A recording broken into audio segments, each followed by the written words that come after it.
I know what you're saying. Wait a second. I said in a prior video that I thought Olaf was crazy because he thought that water has memory in it. But I was sitting back watching some Lion King the other day, because what else are you gonna spend your Friday night doing, am I right? Then it dawned on me, Lion King actually proves Olaf's fact that he claimed to know, saying that water does in fact have memory. You little trout sniffer. Okay, first let me refresh your memory of what it was that Olaf actually said. First he says this. Who's into trivia? I am. Okay. Did you know that water has memory? True fact. It's disputed by many, but it's true. Then later on in Frozen 2, he goes on to elaborate a little bit more in detail, saying water remembers everything. What's that thing you say, Olaf? The thing. Oh, my theory about advancing technologies is both our savior and our doom? No, not that one. The one about... The one about cucumbers? No, the thing about water. Oh, yeah. Water has memory. The water that makes up you and me has passed through at least 4 humans and or animals before us. And remembers everything. At first I looked at this and I thought that's crazy. Even other scientists can't agree with the claims that some scientists are making that water has memory. It's disputed by many. So I took their advice, which any intelligent person would do, and I agreed with them. Then fast forward to me watching Frozen 2 for the 20th time, and it hit me. The answer was there the entire time, and it was staring us right in the face. Well, actually it was staring Olaf in the face. As I put that video together, I thought it would be funny to point out the similarity of Olaf looking at his reflection only to see his father, the water god. He lives in you. Then Simba looked at his reflection only to see Mufasa, his father. So let's go back to what happened in The Lion King. When Mufasa was alive and in charge of the Pride Lands, the water, or otherwise known as rain, it passed through all the bodies of all the animals in Pride Rock, and the water remembered that the animals are being well taken care of and live in peace and harmony. Then look what happened immediately after the hyenas take over and started eating all the animals to death. That's right, the rain leaves and doesn't return. More specifically, the rain leaves Pride Rock the very moment that Simba leaves Pride Rock. If you look when he runs away, that is our clue. There's an old wise tale that says, red sky at night, sailors delight. Red sky in the morning, sailors take warning. That's also a wise tale that was originally referenced from the Bible, where Jesus said, when it's evening ye say it will be fair weather, for the sky is red. Why don't you explain this to me like I am an 8-year-old? So basically, if you see a red sky when the sun is going down, it's not gonna rain because the storm is leaving your area.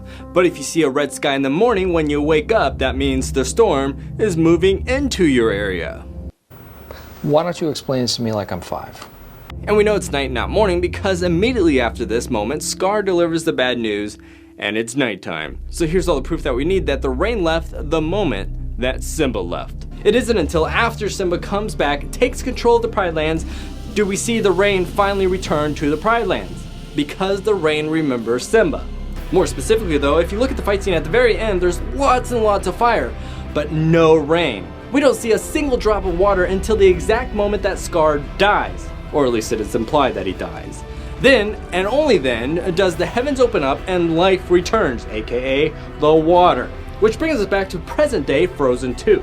That frightful moment that Olaf looks into his own reflection and he sees the key that unlocks this mystery. I started thinking a little bit more about Lion King and how Olaf may actually be onto something here.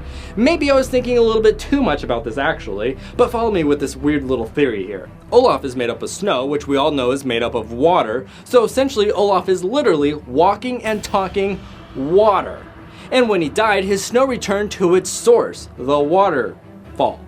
So even though Elsa made him, technically, she got him from the water, making water his dad and Elsa his mom. So in this very moment, we see Olaf is actually looking at his reflection only to see a reflection of his father, the Knock.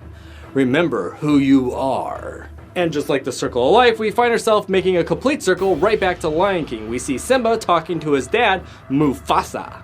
Now that's power. Tell me about it. I just hear that name and I shut up. Mufasa. Do it again. Mufasa. Mufasa! Mufasa. I'm surrounded by idiots. Stop! But this is where we get crazy, okay? What if I told you Simba wasn't actually talking to his dad, and Olaf wasn't talking to his dad, but in fact, just like Olaf, Simba was actually talking to the water. That's right, not his dad, not his spirit, not his conscience, but Simba was actually talking to water. If you remember, like Olaf said, water has passed through at least 4 other humans and or animals by the time it finally gets into your mouth. So, what if the water in the lake that Simba was looking at actually passed through Mufasa before he died and remembers everything? That means Simba wasn't actually talking to his dead dad or a spirit version of his dad, but in fact he was talking to the water, and the water remembered who he was. But then what about that moment when Simba and Mufasa had their great heart-to-heart in the sky? We don't see any lake or pond anywhere nearby, just a bunch of random clouds.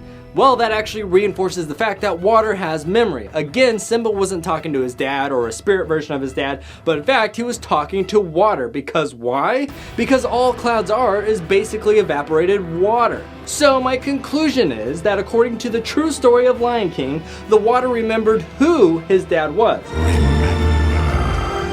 Lion King.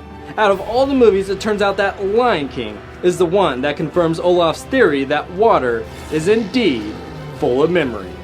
Does that mean your spit has memory? Oops. And the most important thing that you need to remember besides subscribing so you don't miss our next adventure is to share a smile. They are contagious. Dun dun dun dun, share a smile. And then a bunch of important things happened that I forgot, but all that matters is I was right and water has memory, and thus I live. And so do you. Oh, we live! We live! Good story!